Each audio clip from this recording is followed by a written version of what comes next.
નમસ્કાર સજ્જનો, સ્વાગત છે આપનું અમારી યુટ્યુબ ચેનલ ક્રિએટિવ ગુજરાતી ઉપર। તો સજ્જનો, માર્કેટ આજે યથાવત રહ્યું છે, કોઈ એવો ખાસ વધારો કે ઘટાડો નોંધાયો નથી। નિફ્ટી ઇન્ડેક્સ 24,583 બંધાયો છે। આજે નિફ્ટી રિયાલિટી ઇન્ડેક્સમાં 1.40% તેજી રહી છે, તો Nifty PSU bank index 1.70% down ગયો છે। નિફ્ટી ઇન્ડિયા ડિફેન્સ ઇન્ડેક્સમાં 1%નો ઘટાડો નોંધાયો છે। સ્ટોકમાં આજે હિટાચી એનર્જી ઇન્ડિયા લિમિટેડમાં 10.60%ની તેજી રહી છે અને સ્ટોક 36,050 રૂપિયા બંધાયો છે। તો પાવર ફાઇનાન્સ કોર્પોરેશન લિમિટેડ 8.30% ઘટીને 385 રૂપિયા બંધાયો છે। ગોલ્ડ ઇટીએફમાં આજે 1%ની તેજી રહી છે। સિલ્વર ETF યથાવત રહ્યા છે, કોઈ ઘટાડો પણ નહીં અને કોઈ વધારો પણ નહીં।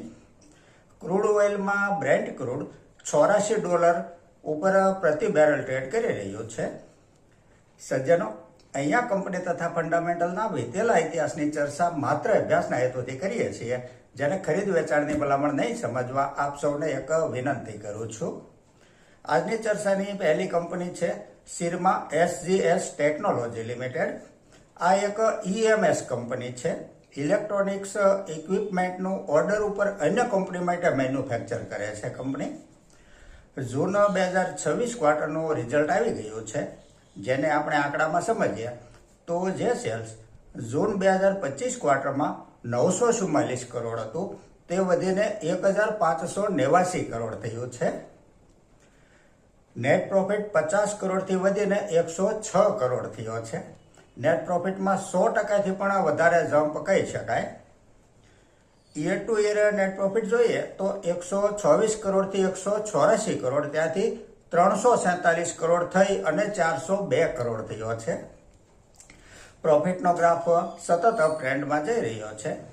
છેલ્લા 3 વર્ષનો કમ્પાઉન્ડિંગ પ્રોફિટ ગ્રોથ 39% છે અને TTM 84% છે। સેલ્સ ગ્રોથ 3 વર્ષનો 33% છે, TTM 53% છે। સ્ટોક પ્રાઇસ 3 વર્ષનો 44% છે અને વીતેલા 1 વર્ષમાં શેર હોલ્ડરોને 103% રિટર્ન આપ્યું છે આ કંપનીએ। બેલેન્સ શીટ જોઈએ તો બોરોવિંગ 400 કરોડ છે, સામે રિઝર્વ કંપની પાસે 2,670 કરોડનું છે। માર્કેટ કેપ 29,252 કરોડની છે। સ્ટોક પ્રાઇસ 1,517 રૂપિયા છે। 52 વીક આઈ 1,520 રૂપિયા બનેલો છે, જે આજે જ બન્યો છે, અને 52 વીક લો 637 રૂપિયાનો છે। પી રેશિયો 78 છે। ROCE 16.80% છે। ROE 14% છે। ડિવિડન્ડ યીલ્ડ 0.11% છે। ફેસ વેલ્યુ 10 રૂપિયા છે। શેર હોલ્ડિંગ પેટર્ન જોઈએ તો પ્રમોટર હોલ્ડિંગ 42.28% છે। FIIનું હોલ્ડિંગ 7.51% છે। DIIનું હોલ્ડિંગ 15.90% છે અને પબ્લિકનું હોલ્ડિંગ 36.76% છે। આ એક પ્રોફિટેબલ કંપની છે, ગુડ ફંડામેન્ટલ છે। આગળની કંપની છે Indraprastha medical corporation limited. Hospital સેક્ટરની આ કંપનીએ એપોલો હોસ્પિટલ સાથે જોડાણ કરેલું છે અને દિલ્હી ગવર્મેન્ટ સાથે પણ જોડાણ કરેલું છે। આ એક મલ્ટી સ્પેશિયાલિટી હોસ્પિટલ કંપની છે। આજકાલ તો આપણે જોઈએ છીએ કે હોસ્પિટલના બિલ ઘણા મોટા બને છે। જો મેનેજમેન્ટ યોગ્ય હોય તો આવી કંપનીને પ્રોફિટ કરતાં કોઈ રોકી શકતું નથી, કારણ કે આવક જ એ પ્રકારની હોય છે આ કંપનીઓની। ફંડામેન્ટલ જોઈએ તો જે સેલ્સ જૂન 2025 ક્વાર્ટરમાં 365 કરોડ હતું, તે વધીને 406 કરોડ થયું છે। નેટ પ્રોફિટ 51 કરોડથી વધીને 56 કરોડ થયો છે। છેલ્લા 3 વર્ષનો કમ્પાઉન્ડિંગ પ્રોફિટ ગ્રોથ 28% છે। સેલ્સ ગ્રોથ 3 વર્ષનો 11% છે। સ્ટોક પ્રાઇસ 3 વર્ષનો 35% છે। રિટર્ન ઓન ઇક્વિટી 3 વર્ષ 29% છે અને લાસ્ટ યર 27% છે। ઓપરેટિંગ પ્રોફિટ માર્જિન 18% છે। હવે બેલેન્સ શીટ જોઈએ તો બોરોવિંગ 37 કરોડ છે કંપની ઉપર, સામે રિઝર્વ કંપની પાસે 649 કરોડનું છે। માર્કેટ કેપ 3,586 કરોડની છે। આ એક સ્મોલ કેપ કંપની છે। સ્ટોક પ્રાઇસ 391 રૂપિયા છે. 52 વીક હાઈ 641 રૂપિયા સુધી ગયેલો છે અને લો 342 રૂપિયાનો બનેલો છે. પી રેશિયો 19 છે. ROCE 36% છે. ROE 27.50% છે. ડિવિડન્ડ yield 1.16% છે. ફેસ વેલ્યુ 10 રૂપિયા છે. શેર હોલ્ડિંગ પેટર્ન જોઈએ તો પ્રમોટર હોલ્ડિંગ 51% છે. FIIનું હોલ્ડિંગ 2.77% છે. DIIનું હોલ્ડિંગ 0.59% છે અને પબ્લિકનું હોલ્ડિંગ 45.65% છે. આ એક પ્રોફિટેબલ કંપની છે. ફંડામેન્ટલ સારું છે કંપનીનું. આગળની કંપની છે PN ગાડગિલ જ્વેલર્સ લિમિટેડ. આમ તો આ કંપની નામ ઉપરથી જ કંપનીનો બિઝનેસ સમજાય જાય તેવું છે. કંપની સોના ચાંદી તથા ડાયમંડ જ્વેલરી બનાવીને તેને વેચવાનું કામકાજ કરે છે. ફંડામેન્ટલ જોઈએ કંપનીનું તો જે સેલ્સ જૂન 2025 ક્વાર્ટરમાં 1715 કરોડ હતું તે વધીને 2413 કરોડ થયું છે. નેટ પ્રોફિટ 69 કરોડથી વધીને 105 કરોડ થયો છે. Year to year net profit જોઈએ તો 155 કરોડથી વધીને 218 કરોડ, ત્યાંથી 410 કરોડ થઈ અને 447 કરોડ થયો છે. પ્રોફિટનો ગ્રાફ લગાતાર ઉપર જઈ રહ્યો છે. છેલ્લા 3 વર્ષનો કમ્પાઉન્ડિંગ પ્રોફિટ ગ્રોથ 77% છે. TTM 78% છે.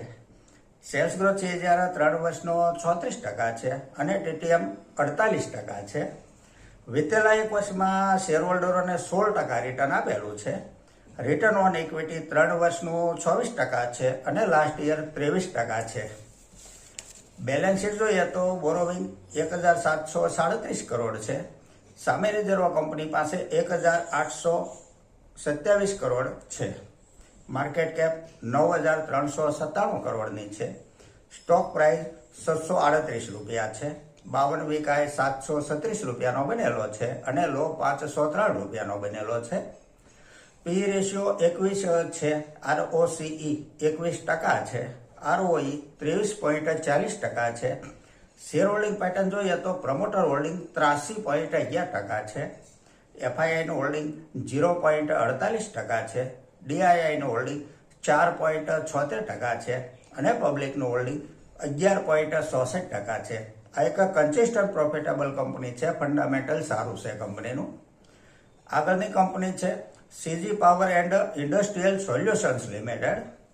કંપની મુખ્ય રૂપથી પાવર સિસ્ટમ્સ, ઇન્ડસ્ટ્રીયલ સિસ્ટમ્સ જેમ કે પાવર જનરેશન માટે વિવિધ ક્ષમતાના transformer, reactors, switch gears, circuit breakers, isolators, electric motors, starters, pump, પંખા વગેરે બનાવતી આ એક ઘણી જૂની અને જાણીતી કંપની છે. ફંડામેન્ટલ જોઈએ તો જે સેલ્સ જૂન 2025 ક્વાર્ટરમાં 2878 કરોડ હતું તે વધીને 3281 કરોડ થયો છે. નેટ પ્રોફિટ 267 કરોડથી વધીને 308 કરોડ થયો છે. છેલ્લા 3 વર્ષનો કમ્પાઉન્ડિંગ પ્રોફિટ ગ્રોથ 10% છે અને TTM 27% છે. સેલ્સ ગ્રોથ છે જ્યારે 3 વર્ષનો 21% છે. TTM પણ 21% છે. સ્ટોક પ્રાઇસ છે જ્યારે 3 વર્ષનો 30% છે. વિતેલા 1 વર્ષમાં શેરહોલ્ડરોને 32% રિટર્ન આપ્યું છે. રિટર્ન ઓન ઇક્વિટી 3 વર્ષ 30% છે. લાસ્ટ યર 20% છે. બેલેન્સ શીટ જોઈએ તો બોરોવિંગ 118 કરોડ છે. સામે રિઝર્વ કંપની પાસે 7655 કરોડનું છે. માર્કેટ કેપ 1,38,935 કરોડની છે. સ્ટોક પ્રાઇસ 882 રૂપિયા છે. 52 વીક હાઈ 981 રૂપિયા બનેલો છે અને લો 526 રૂપિયાનો બનેલો છે. પી રેશિયો 109 છે. ROCE 26.70% છે. ROE 20.50% છે. ડિવિડન્ડ yield 0.15% છે. ફેસ વેલ્યુ 2 રૂપિયા છે. શેર હોલ્ડિંગ પેટર્ન જોઈએ તો પ્રમોટર હોલ્ડિંગ 56.36% છે. FII પાસે 11.97% હોલ્ડિંગ છે. DIIનું હોલ્ડિંગ 18.23% છે અને પબ્લિકનું હોલ્ડિંગ 13.37% છે. આ એક પ્રોફિટેબલ કંપની છે. ઇલેક્ટ્રિક ઉપકરણમાં વર્ષોથી ગ્રાહકોનો ભરોસો જીતેલો છે આ કંપનીએ. કદી પણ કોઈ પણ ગ્રાહકે કોઈ પણ ઉપકરણ જ્યારે આ કંપનીનું ખરીદ્યું હોય, ખરીદ્યા પછી રૂપિયા ખર્ચાનો અસંતોષ રહ્યો હોય તેવું આ કંપનીએ લગભગ બનવા દીધેલું નથી. આ કંપનીની એટલી ક્રેડિટ છે માર્કેટમાં. તો સજ્જનો, આ સાથે આજની આ ચર્ચા અહીં પૂરી કરીએ છીએ. જો આપને આજની આ ચર્ચા પસંદ આવી હોય તો લાઈક કરજો, શેર કરજો, મારી ચેનલને સબસ્ક્રાઈબ કરજો. નમસ્કાર.